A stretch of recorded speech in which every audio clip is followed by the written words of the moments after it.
Shalom, irmãos, em tempos de angústia, vamos falar de esperança. Vamos fazer o estudo do Salmo 9, juntamente com o Salmo 10, por um motivo. Eles formam um acróstico. O que é um acróstico? O acróstico é quando as frases do poema ou do salmo é representado por uma letra do hebraico. Só que aqui no caso é representado, os salmos representados pelas 22 letras do hebraico. O alfabeto hebraico ele é formado de consoantes e são 22 consoantes. Nós temos o Aleph, que é a primeira consoante, depois temos o Bet, o Gimel, o Re, o Vav, o Zain, o Het, o Tet, o Yud, o Kaf, o Lamed, o Mem, o Nun, Samer, P, Ain, Tzad, Kuf, Resh, Shin e Tav. Tav é a 22ª letra do alfabeto hebraico. É por isso que o alfa e o ômega, como diz, nas Bíblias gregas, aqui no hebraico é o Aleph Tav, tá? Então, é essa representação quer dizer que quando se fala que Yahuwah é o Aleph Tav, Yahushua é o Aleph Tav, é o princípio e o fim, tá? Vamos então para a leitura. Eu vou utilizar a Bíblia de Jerusalém. Por que eu utilizo essa Bíblia? Porque ela se assemelha mais à tradução ao original hebraico. Com uma exceção, o nome do Criador. Eles entendem que o nome do Criador seja Yahweh ou Yahvé, Javé. Eu fiz no estudo do Salmo 8 falando sobre o nome do Criador. Dá um pausa aqui e volta lá para ver como é o nome do Criador, todo o embasamento que eu coloquei lá. Então, quando falar em Yahweh, eu vou falar Yahuwah, que é o nome do Criador, ok? Então, vamos lá. Na versão aqui do celular, ele não aparece as letras do hebraico. Então, eu vou falar aqui pela minha versão em papel, que eu tenho aqui a Bíblia em papel, e eu vou falando para vocês. Yahuwah abate os ímpios e salva os humildes. Do mestre de canto para oboé e harpa, Salmo de Davi. Aleph, eu te celebro, Yahuwah, de todo o coração. Enumero todas as tuas maravilhas. Eu me alegro e exulto em ti, e toco ao teu nome, ó Altíssimo. Bet, meus inimigos voltam atrás, tropeçam e somem a tua presença, pois defendeste a minha causa e direito. Sentaste em teu trono como justo juiz. Gimel, ameaçaste as nações, destruíste o ímpio, para todo sempre apagaste o seu nome. O inimigo acabou, para sempre em ruínas. Arrasaste as cidades, sua lembrança sumiu. Re, eis que Yahuwah sentou-se para sempre, para o julgamento firmou o seu trono. Ele julga o mundo com justiça, governa os povos com retidão. Vav, seja Yahuwah fortaleza para o oprimido, fortaleza nos tempos de angústia. Em ti confiam os que conhecem o teu nome, pois não abandonas os que te procuram, Yahuwah. Zain, tocai para Yahuwah que habita em Sion, narrai entre os povos as suas façanhas.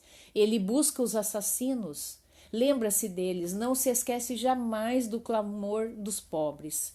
Het, piedade, Yahuwah, vê minha aflição. Levanta-me das portas da morte para que eu publique todo o teu louvor. E com tua salvação eu exulte às portas da filha de Sion. Tet, os povos caíram na cova que fizeram, no laço que ocultaram, prenderam o pé. Yahuwah se manifestou fazendo justiça, apanhou o ímpio em sua armadilha. Yud, que os ímpios voltem ao Sheol, os povos todos que esquecem ao poderoso. Kaf, pois o indigente não será esquecido para sempre, a esperança dos pobres jamais se frustrará. Levanta-te, Yahuwah, não triunfe um mortal. que os povos sejam julgados em tua frente. Infunde-lhes medo, Yahweh. Saibam os povos que são homens mortais. Aqui, então, ele encerra o Salmo 9 e aqui nós vamos começar o Salmo 10, que continua na versão aqui da Bíblia que eu tenho em papel, ele continua os versos, né? 22 seria, mas pode ser o 1 também, mas ele continua aqui como 22, que é o Lamed. Yahweh, por que ficas longe e te escondes no tempo da angústia? A soberba do ímpio persegue o infeliz. Fiquem presos nas tramas que urdiram. Mem, o ímpio se gloria da própria ambição. O avarento que bendiz despreza Yahweh. O ímpio é soberbo, jamais investiga. Yahweh não existe, é tudo o que pensa. Suas empresas, aqui é o Nun, né? O ímpio é soberbo, jamais investiga. Yahweh não existe, é tudo o que pensa. Suas empresas têm sucesso em todo o tempo. Teus julgamentos estão além do seu alcance. Ele desafia seus adversários todos e diz em seu coração: eu sou inabalável. Jamais me acontecerá uma desgraça. Samer, maldição, fraude e violência lhe enchem a boca. P, sob sua língua há opressão e maldade. Põe-se de emboscada entre os juncos e às escondidas massacra o inocente. Ain, com os olhos espreita o miserável, de tocaia bem oculto como leão no covil. Ele se embosca para pegar o infeliz, captura o infeliz e o arrasta em sua rede. Sad, ele espreita, se agacha, se encurva e o miserável cai em seu poder. E reflete, Yahweh esquece, cobre a face para não ver até o fim. Kuf, levanta-te, Yahweh, ó poderoso, ergue a tua mão. Não te esqueças dos infelizes, porque o ímpio desprezaria Yahweh pensando que não investigas? Mas tu vês a fadiga e o sofrimento, e observas para tomá-los na mão. A ti se abandona o miserável, para o órfão tu és um socorro. Shin, aqui, mas tu vês a fadiga e o sofrimento, é o Resh, tá? Shin, quebra o braço do ímpio e do mal e procura sua maldade, não a encontras. Yahweh é rei para sempre e eternamente. As nações desapareceram de sua terra. Tav, Yahweh, tu ouves o desejo dos pobres, fortaleces seu coração e lhe dás ouvidos, fazendo justiça ao órfão e ao oprimido, para que o homem terreno já não infunda terror. Na Bíblia, irmãos, a título de curiosidade, nós temos 3 livros da Bíblia que possuem acrósticos. Nós temos os Salmos, Provérbios e Lamentação. No livro de Salmos, ele contém 7 acrósticos.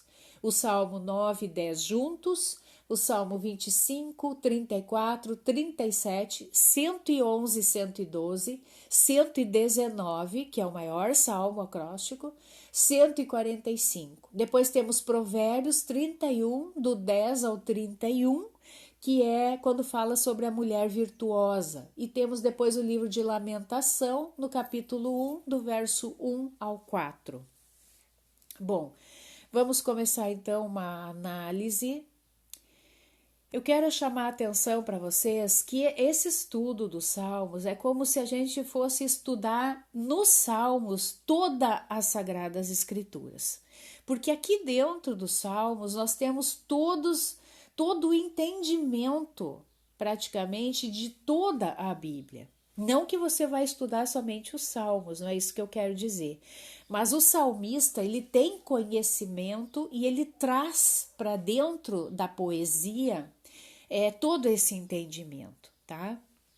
O que eu quero dizer com isso? O que eu já falei lá no estudo do Salmo 1, quando ele fala dos 2 caminhos, quando ele fala do justo e do ímpio. E isso nós vamos ver até o Salmo 150. Essa diferenciação entre justos e ímpios. Por que disso, irmãos? Eu quero que vocês entendam que existe na palavra duas sementes, duas zerá. Zerá em hebraico quer dizer semente, espermatozoide, descendência. Então existem duas descendências no mundo. E eu vou provar para vocês que existem duas descendências no mundo. Não é um estudo sobre as duas descendências, mas eu quero somente dar uma pequena introdução, porque ao longo do estudo dos Salmos eu vou incluindo algumas outras coisas, tá? Primeiramente, eu quero levar vocês no primeiro livro das Sagradas Escrituras, que é Bereshit, no princípio, 3,15, tá? Que diz assim: porém hostilidade entre ti e a mulher, entre tua linhagem e a linhagem dela. Quem está falando aqui? Yahweh. Está falando com quem? Com a serpente, porque no verso 14 diz assim: então Yahweh, o poderoso, disse à serpente: porque fizeste isso, o que ela fez? Ela seduziu Eva. De que forma? Especificamente, a gente sabe que nós somos seres elétricos, totalmente elétricos, tá? Então, não se sabe, né, como se dava esse processo nesse mundo espiritual, tá? Sabemos que Eva ali era um ser já carnal, ali o diabo é um ser espiritual. Então não se sabe como se deu essa fecundação. Isso não é tão relevante, mas sabemos que aconteceu. Então ali diz: porque fizeste isso, és maldita entre todos os animais domésticos e todas as feras selvagens. Caminharás sobre teu ventre e comerás poeira todos os dias de tua vida. Então aqui Yahweh está lançando esta maldição sobre uma cobra? Não. Sobre a serpente Hassatã. E depois ela vai lançar a maldição sobre a mulher, né? Que aqui no verso 16, que diz assim: a mulher, ele disse: multiplicarei as dores de tuas gravidezes. Na dor darás à luz filhos. Teu desejo te impelirá o teu marido e ele te dominará. Por que a maldição veio sobre algo reprodutivo? Temos que analisar isso. Porque se fosse somente um fruto que ela tivesse comido, um fruto proibido, fruto mesmo, como relaciona com maçã, ou seja lá o que for, a maldição seria sobre a boca, a maldição seria sobre o esôfago, sobre o estômago, mas ele deu especificamente uma maldição sobre dores de parto, que isso diz respeito ao dar à luz, né? Quando estamos tendo dores de parto é porque vamos dar à luz um ser que geramos dentro de nós. Então é muito claro que houve sim algo elétrico, algo que não sabemos explicar, que colocou uma semente, uma zerá maligna dentro de Eva.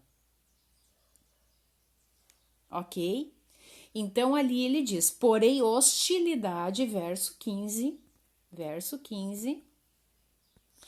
porém hostilidade entre ti e a mulher, entre a tua linhagem, tá falando aqui, a linhagem de Hassatã e a linhagem da mulher, da Eva, Havá. Então é impossível que não se entenda isso, irmãos. Duas linhagens, duas descendências. Eu posso até pegar aqui em outras versões, vamos ver aqui. Vamos estudar, né, irmãos? Estudar. Opa, Peshita é novo, não dá. Aqui, católica.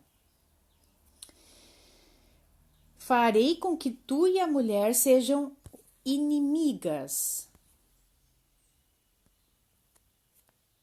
Farei com que tu, Hassatã, e a mulher sejam inimigas, bem como a tua descendência e a descendência dela. A descendência da mulher há de esmagar-te a cabeça. Quem seria a descendência da mulher depois? Através do Mashiach, né? E de toda essa semente boa. A semente boa. E tu procurarás esmagar-lhe o calcanhar. E é isso que Hassatã tem feito ao longo de toda a existência, né, da Terra. Em Apocalipse 12, 17 diz assim: o dragão ficou enfurecido contra a mulher e por isso foi combater o resto da sua descendência, aqueles que guardam os mandamentos de Yahweh e se mantêm fiéis a quem? A Yahushua.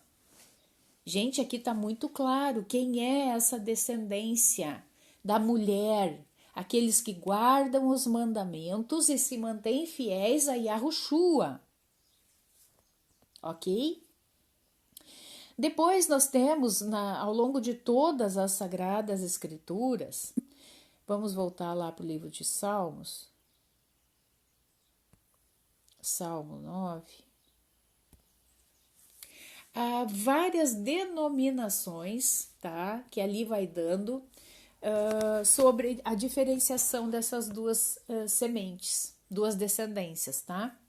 Ali ele vai falar sobre os filhos de Á e os filhos de Hassatã, ovelhas e cabritos. Vamos ver onde diz ovelhas e cabritos? Matitiarro, capítulo 25, 32, 33. Aqui, 32, 33. Vamos voltar lá para a Bíblia de Jerusalém? Isto. 32, 33. Olhem bem, gente. Vou deixar aqui no meio. Vou ler a partir do 31, tá? Para ficar mais completo. Quando o filho do homem vier em glória, em sua glória, quem é o filho do homem? Que aqui se refere, filho do homem. Filho de Adão, muitas vezes fala, né? Yahushua. E todos os anjos com ele. Então se assentará no trono da sua glória. E serão reunidas em sua presença todas as nações. E ele separará os homens uns dos outros, como o pastor separa as ovelhas dos cabritos. E porá as ovelhas à sua direita e os cabritos à sua esquerda.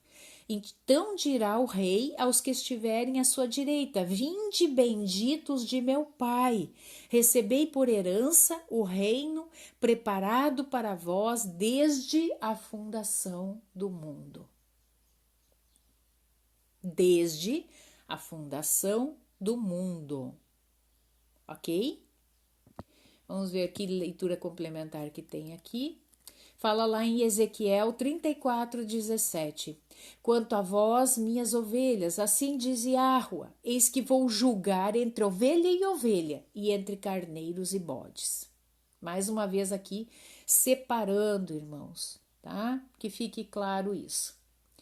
Depois ele fala também sobre o trigo e o joio. Sobre o trigo e o joio temos mais referências bíblicas no mesmo livro de Matitiarro, no capítulo 3, no verso 12. Diz assim, 3:12. A pá está na sua mão. Vai limpar a sua eira e recolher seu trigo no celeiro, mas quanto à palha, ou joio, né? Vai queimá-la num fogo inextinguível. Nós temos que entender que Yahushua, ele falava em parábolas. Em parábolas. Então, era uma forma de que muitas pessoas não compreendiam. Até mesmo os discípulos diziam, mestre, nos explica esta parábola, tá? Mas aqui ele sempre fazia referência ao quê? A essas duas descendências. Vamos ver aqui as leituras complementares.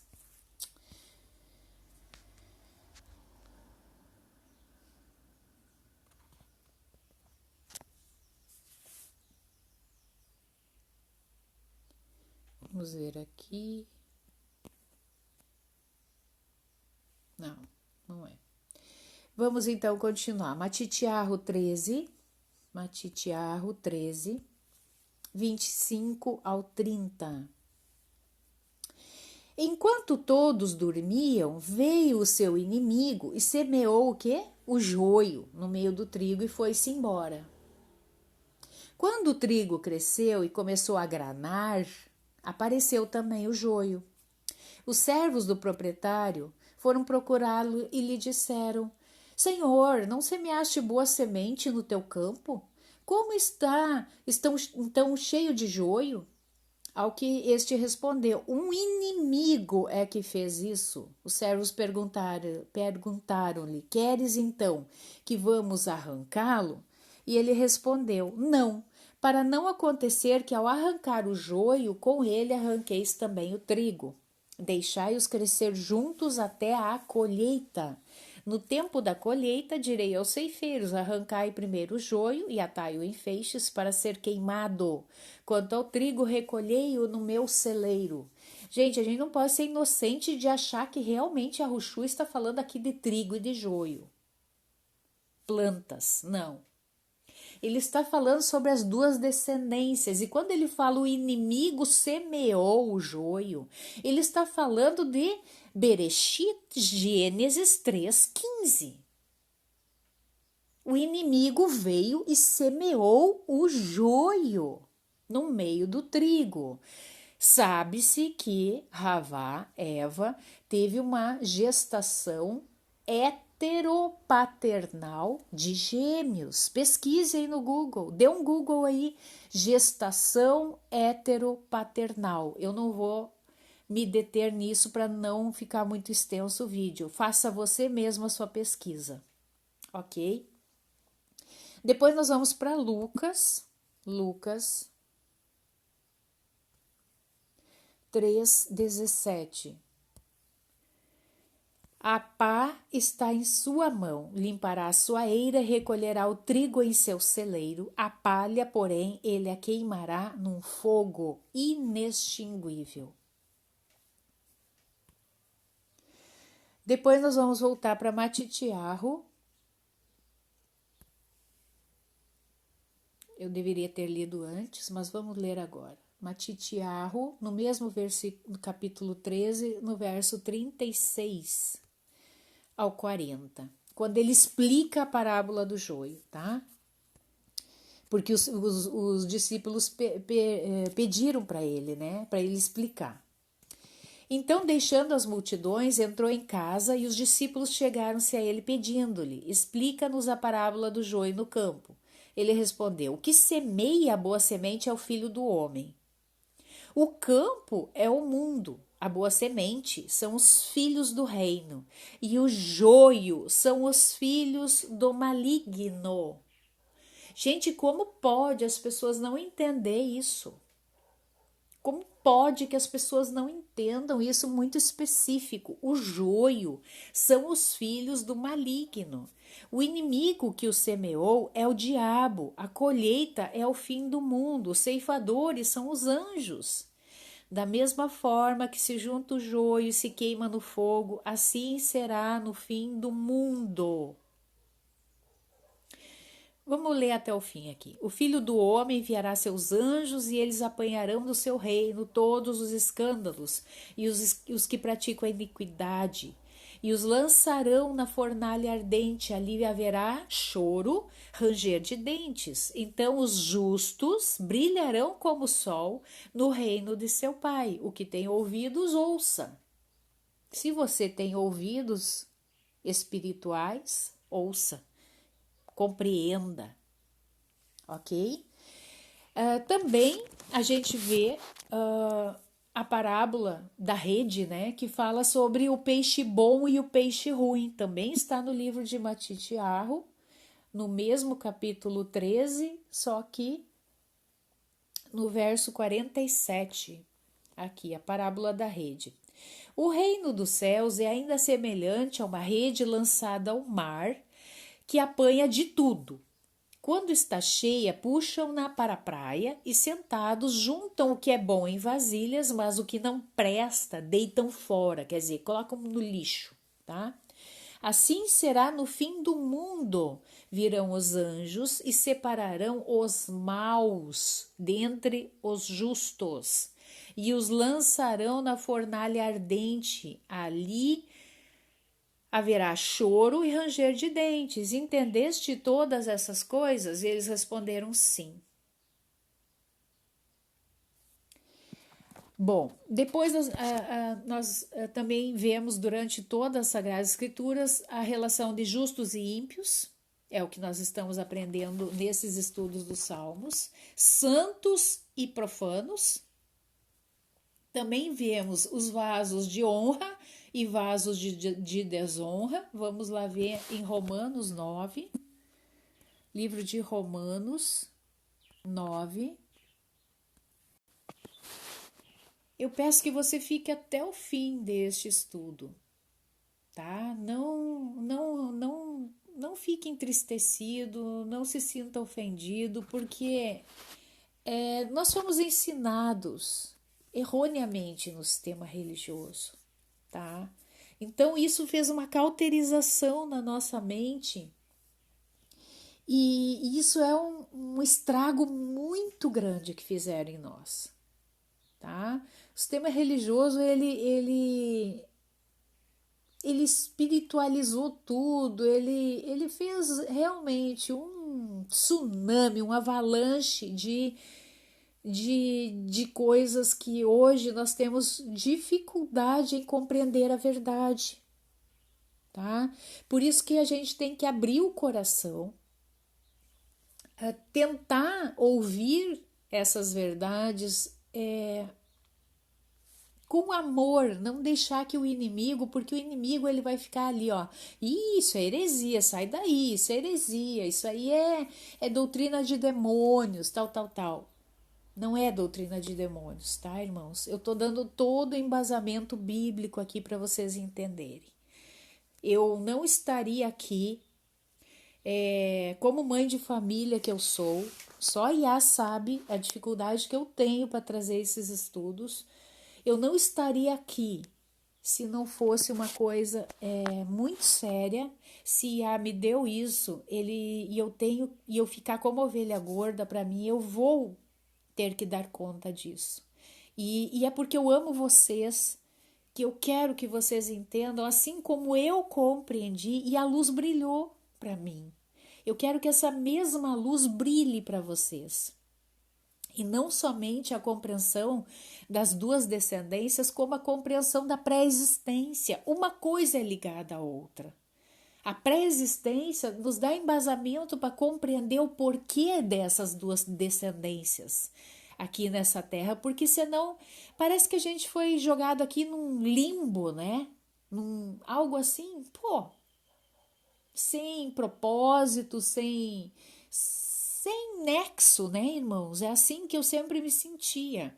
Algo inexplicável, que mesmo ali o sistema religioso fica muito, sabe, aqueles versículos isolados, enfim, tá? Então eu peço, fique até o final. Fique até o final. Então nós vamos ler aqui então Romanos 9, 22 e 23. Ora, se o poderoso, querendo manifestar a sua ira e tornar conhecido o seu poder, suportou com muita longanimidade os vasos da ira, prontos para a perdição, a fim de que fosse conhecida a riqueza da sua glória para com os vasos de misericórdia preparados para a glória. O que isso significa, gente? Vocês acham realmente que Yahweh, ele faz assim, tipo, mamãe mandou eu mandar pro inferno este daqui? Não, né, gente? Yahweh é justo, ele é pai. Qual o pai que vai fazer isso? As pessoas mesmo é que se lançam no inferno, tá? Yahweh, ele é pai, só que ele está suportando esses vasos da ira para manifestar sua glória para com os vasos de misericórdia. É muito profundo isso, irmãos. Também a gente vê em 2 Timóteo falando sobre vasos de honra e vasos de desonra. 2 Timóteo 2:20, que diz assim: numa grande casa não há somente vasos de ouro e de prata, há também de madeira e de barro, alguns para uso nobre e outros para uso vulgar. Mesma coisa, a mesma relação, tá, irmãos? Tudo é em parábolas que vai se falando. Também se ouve falar sobre árvore boa e árvore má. Matitiarro 7, do 17 ao 20. Do mesmo modo, toda árvore boa dá bons frutos, mas a árvore má dá frutos ruins. Uma árvore boa não pode dar frutos ruins, nem uma árvore má dar frutos bons. Toda árvore que não produz bom fruto é cortada e lançada ao fogo. E é pelos seus frutos, portanto, que o reconhecereis. Aqui a igreja diz o quê? Que você, né, tem que trabalhar na igreja, que você tem que praticar, fazer coisas boas, tal. Isso é inerente, isso é óbvio. Quando a salvação entra em nós, isso é algo muito natural da gente querer fazer. Amar ao próximo, ajudar o próximo, falar do amor de Yahweh para o próximo. Isso é óbvio, mas isso é por quê? Porque somos árvores boas, tá? Mas não é sobre isso que está falando aqui. Aqui está falando que árvore boa é árvore boa, árvore ruim é árvore ruim. Árvore ruim não vai se transformar numa árvore boa. Pergunta para alguém que tem experiência em plantio de árvores. Pergunte. Pergunte se uma árvore má, uma árvore ruim, não má, né? Ruim, ela vai conseguir se transformar numa árvore boa. Eu não tenho experiência nisso. Mas eu acredito que a árvore que é ruim, não adianta você ali se dedicar, adubar, trocar de terra, etc. Ela não vai conseguir se tornar em uma árvore boa. Amém, irmãos? Então, são parábolas para o entendimento de toda essa questão das duas descendências, tá? E o porquê que eu tô falando isso justamente nesse estudo do Salmo 9 e 10? Porque Davi, ele tem essa forma, essa particularidade poética, né? Primeiro ele exalta, né? Assim que nós temos que agir também, exaltar o Todo-Poderoso, né? Adorá-lo, louvá-lo, enfim. E depois ele fala o quê? Sempre ele fala sobre os inimigos, sobre os ímpios, né? Aqui no versículo, vamos voltar lá para Salmos para a gente acompanhar. Salmos 9, tá? Aqui no verso 4, primeiramente, tá? Ele fala aqui: meus inimigos voltam atrás, tropeço e somem a tua presença. Inimigos. Ele está falando de inimigos, irmãos. É qualquer inimigo. Alguém que você acha que é alguém, por exemplo, assim, você tinha um amigo, aconteceu um problema, se tornou teu inimigo. Não é isso, irmãos. É inimigo. É alguém que não é da descendência de Adão. Esses inimigos que atormentavam a Davi eram descendência da serpente. Pois defendeste minha causa e direito, sentaste em teu trono como justo juiz. Aí depois ele diz aqui: Ameaçaste as nações, destruíste o ímpio. Destruíste o ímpio, aqui no verso 6, ele está falando, destruíste o ímpio para todo sempre, apagaste o seu nome. A gente compreendendo a natureza do Todo-Poderoso, você acha mesmo que se esse ímpio que fala aqui na palavra, vamos supor que todos nós fôssemos filhos do Altíssimo, tá? Vamos supor, como todas as pessoas pensam, todos são filhos de Deus, não é assim que as pessoas pensam? Todos são filhos de Deus. Mas não é assim, irmãos, não é. Tu acha que se todos fossem filhos de Iá, ele destruiria assim a bel prazer? Não, irmãos. Se você está pensando isso, é porque você ainda não conhece ao Todo-Poderoso. Você ainda não conhece o seu nome. E nome quer dizer caráter. Você ainda não conhece o seu nome. Então ele fala do inimigo, ele fala do ímpio, que na verdade é a mesma coisa. O ímpio é o seu inimigo, o inimigo é ímpio. São relacionados. E eu retirei do Salmo 9 e do Salmo 10 alguns, como se diz assim, características do ímpio, tá? Então, no verso 13 ele fala que são o quê? Assassinos. Assassinos. O que é um assassino, irmão? Assassinar é quando você premedita o ato de matar alguém. Você premeditou matar alguém. Você não matou por legítima defesa. Assassino é aquele que foi premeditado. Ele tem prazer em matar o outro. O assassino, ele tem prazer em derramar o sangue. A palavra diz que Caim foi o primeiro assassino da existência aqui dessa terra. Foi o primeiro assassino. Ele teve prazer em derramar o sangue do seu irmão Abel. Muitos dizem que ele inclusive tomou este sangue. Então são assassinos. No verso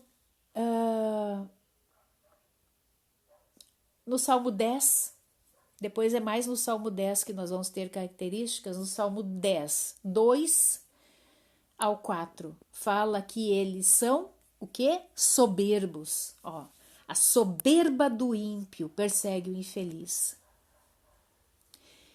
O ímpio se gloria, o ímpio é soberbo, tá? Então eles são arrogantes, irmãos. São pessoas arrogantes. Eles se julgam os próprios deuses. São arrogantes, soberbos. Salmo 10:3 fala que são o que? Ambiciosos, avarentos, ateus. Onde fala que eles são ateus? No verso 4. Eles dizem o quê? Yahweh não existe. É tudo o que eles pensam. Então são ateus. Eu não estou querendo dizer aqui que todo ateu é semente da serpente. Não me interpretem desta forma, gente. Eu estou dizendo que o ímpio, a característica dele é não crer no Todo-Poderoso, tá? Verso 5. São prósperos. Né? Muitas vezes a gente não compreende e até questiona, né? Como que os malvados conseguem prosperar na vida? Ai, parece que nada dá errado na vida deles, né? Só dá certo a vida deles, no trabalho, nas finanças, enfim. Gente, pode dar certo aqui nessa terra. Mas essa terra aqui um dia vai ser destruída pelo fogo e eles junto queimarão. Mas aqueles que por mais que sofram aqui nessa terra, ó, a parábola do rico e do Lázaro especifica também o justo e o ímpio. Ali o Lázaro, ele tinha uma vida de riqueza, só de satisfação. Enquanto que o rico, né? Desculpa, o rico. O Lázaro era um miserável, era um moribundo, era um mendigo jogado à porta do rico. Então eles podem ter essa prosperidade aqui nessa terra, irmãos. Entendam isso. Mas o que importa para nós, gente, é a salvação das nossas almas. Nos versos 7, Salmo 10, 7, ele fala assim: fraude e astúcia lhe enche a boca, sob sua língua a opressão e maldade. Então eles são malditos, são fraudulentos, são violentos. Ainda no verso 7, são opressores, são malvados. No verso 8 e 10 diz que são traiçoeiros, tá? E ainda fala que eles perseguem o pobre. O que a gente tem que entender é que nesse tempo aí de Davi, e mesmo lá Josué, né? Josué, ele teve, eu acredito que até mais do que Davi, não sei fazer essa comparação, né? Mas Josué, ele encarou essa semente o tempo todo, porque ele tinha que conquistar Canaã, e Canaã, ele era habitado pela semente da serpente, os cananeus. Então ele conviveu com isso, ele batalhou com isso, e temos que entender que isso era um povo. Não, a gente não entende o grau de maldade, porque a gente não convive com esse grau de maldade. Mas pelas expressões que o próprio Davi ele utiliza aqui, ele utiliza muitas expressões, né, de que eles eram um povo realmente de uma malignidade terrível. Eles eram carniceiros, né? Eu acho que eles eram até canibais, gente. Canibais. Tomavam o sangue das pessoas. Eles tinham prazer na violência. Eles tinham prazer em pegar uma pessoa e estraçalhar. E essa é a descendência de Rassatã. E esse tipo de pessoa que Davi, ele tinha que batalhar cada dia na sua vida. Por isso que ele demonstra tanta aflição, parece assim às vezes, ai, como Davi reclamava. Não, gente, é um nível de opressão, de malignidade, pela qual a gente não tem a total compreensão, porque nós não convivemos com isso. Nós vamos conviver com isso, talvez, se ficarmos vivos para o final dos tempos, para a grande tribulação, nós vamos conviver com essa malignidade, prepare-se. Então nós temos que abrir os nossos olhos para isso. Eu destaquei interessante também no verso 18, do 9 e 18, que diz assim, que os ímpios voltem ao Sheol. Tu pode voltar para algum lugar se você não foi? De onde você estava? Por exemplo, eu moro na cidade X, eu vou para a cidade Y. Quando diz para mim voltar para a cidade X é porque um dia eu estive lá. Então, isso quer dizer o quê, gente? Que a habitação deles é o Sheol. Esse é o lugar, é a sua habitação, é a sua pátria. A nossa pátria é a celestial e a pátria dos ímpios é o Sheol. Nós temos que ter esse entendimento, porque senão fica tudo muito raso, a nossa compreensão das Sagradas Escrituras. E o que acontece? As pessoas, por negarem essas duas descendências, acabam colocando no Todo-Poderoso uma culpabilidade que ele não tem, uma malignidade que não é do seu caráter.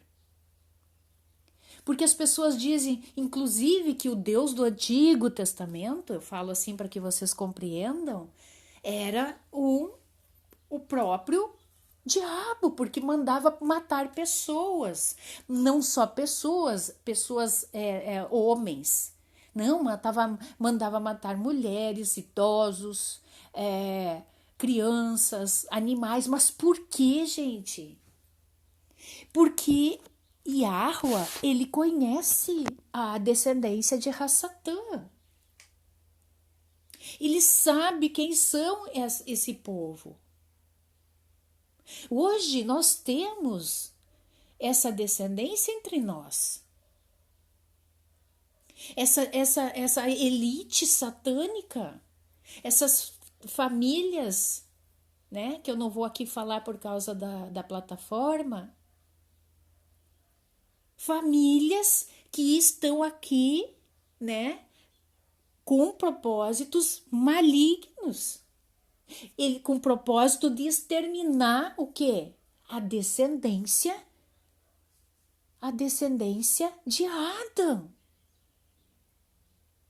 Vamos voltar para Gênesis 3 para ver se vocês compreendem, gente. Olha o que ele diz aqui. Porém, hostilidade entre ti, que é entre Rassatã e a sua descendência, e a mulher, entre a tua linhagem, a descendência de Rassatã, e a linhagem de Rava, de Eva. Ela te esmagará a cabeça e tu lhe ferirás o calcanhar. É o que está dito lá em Apocalipse. Enfurecido por causa da mulher, o dragão foi então guerrear contra o resto dos seus descendentes, os que observam os mandamentos de Yahweh e mantêm o testemunho de Yahushua. Eles querem, a intenção dessa elite satânica, essa descendência maligna, é exterminar, gente. É guerrear contra os descendentes de Adão. Eu acho que não é tão difícil assim entender, irmãos. Eu peço que vocês, com carinho, entendam isso, mas o que eu quero fechar esse estudo dizendo para vocês? O que Yahushua falou, quero mostrar para vocês o que Yahushua falou na sua oração sacerdotal, que está em João 17. Preste atenção. Assim falou Yahushua, e erguendo os olhos ao céu disse: Pai, chegou a hora, glorifica o teu filho, para que teu filho te glorifique. Pai e filho, duas pessoas, gente. Duas pessoas, o pai e o filho. E que, pelo poder que lhe deste sobre toda a carne, ele dê a vida eterna a todos os que lhe deste. Não é que Yahweh, ele faz acepção de pessoas, porque a palavra diz que ele não faz acepção de pessoas. Ele não faz. Então, por que ele diz aqui? Por que Yahushua está dizendo aqui? E dê a vida eterna a todos os que lhe deste, porque são a descendência de Adão. São os filhos de Yahweh. Ora, a vida eterna é esta, que eles te conheçam a ti, o único poderoso verdadeiro, e aquele que enviaste, Yahushua, ou Mashiach. Eu te glorifiquei na terra, concluí a obra que me encarregaste de realizar. E agora glorifica-me, Pai, junto de ti, com a glória que eu tinha junto de ti, antes que o mundo existisse. Gente, Yahushua, ele já estava na pré-existência lá com o Pai, assim como nós estávamos lá. Manifestei o teu nome aos homens que do mundo me deste. Eram teus e os deste a mim, e eles guardaram a tua palavra. Agora reconheceram que tudo quanto me deste vem de ti. Porque as palavras que me deste eu as dei a eles, e eles as acolheram, as reconheceram, reconheceram verdadeiramente que saí de junto de ti e creram que me enviaste. Por eles eu rogo, não rogo pelo mundo. Por que ele está dizendo isso, gente? Cai por terra. Cai por terra quando as pessoas dizem que Deus todos são filhos de Deus. Não. Porque ele sabe que aqui neste mundo está duas descendências. Então ele está dizendo: eu não rogo pelo mundo, mas pelos que me deste, porque são teus. E tudo que é meu é teu, e tudo que é teu é meu, e neles eu sou glorificado. Já não estou no mundo, mas eles permanecem no mundo, e eu volto a ti. Pai Santo, guarda-os em teu nome, este nome que me deste. Então o pai, Yahuwah, o filho, Yahushua, salvação que vem de Yahua, tá? Estudo Salmo 8, olha lá. Para que sejam um como nós. Quando eu estava com ele, quando ele fala sermos um com nós, não quer dizer que é uma pessoa só, gente. É um espírito, uma família, tá? Eu quero ser uma com meus filhos. O que quer dizer? Eu quero que todos estejam no mesmo espírito, o mesmo propósito, o mesmo entendimento. Não é que seja um ser. Isso é confundido. Onde que eu parei? Já não estou no mundo, mas eles permanecem no mundo, eu volto a ti, Pai Santo, guarda-os em teu nome, este nome que me deste, para que sejam como nós. Quando eu estava com eles, eu os guardava em teu nome que me deste. Guardei-os e nenhum deles se perdeu. Presta atenção aqui, irmãos. Presta atenção. Exceto o filho da perdição, para cumprir-se a escritura. Então, ali, entre os 12 discípulos, existia um da descendência de Rassatã, o filho da perdição, para que se cumprisse a escritura. Se você ler a Bíblia, você vai lembrar de quantos reis ímpios, descendência maligna, entre eles Nabucodonosor, foram usados para juízo para Israel, como o caso do exílio de Israel, do povo de Arudá. Tá? Então, foi utilizado também um integrante ali da descendência maligna para que se cumprisse as escrituras. Fácil, gente. Agora, porém, vou para junto de ti, e digo isso no mundo, a fim de que tenham em si minha plena alegria. Eu lhes dei a tua palavra, mas o mundo os odiou, porque não são do mundo, como eu não sou do mundo. Gente, quando alguém nos odeia, mas é um ódio sobrenatural, vamos dizer assim. É porque não são do bem, gente, não são. Claro que a gente não vai sair por aí julgando as pessoas, tá? Isso só cabe a Yah. Não peço que os tires do mundo, mas que os guardes do maligno.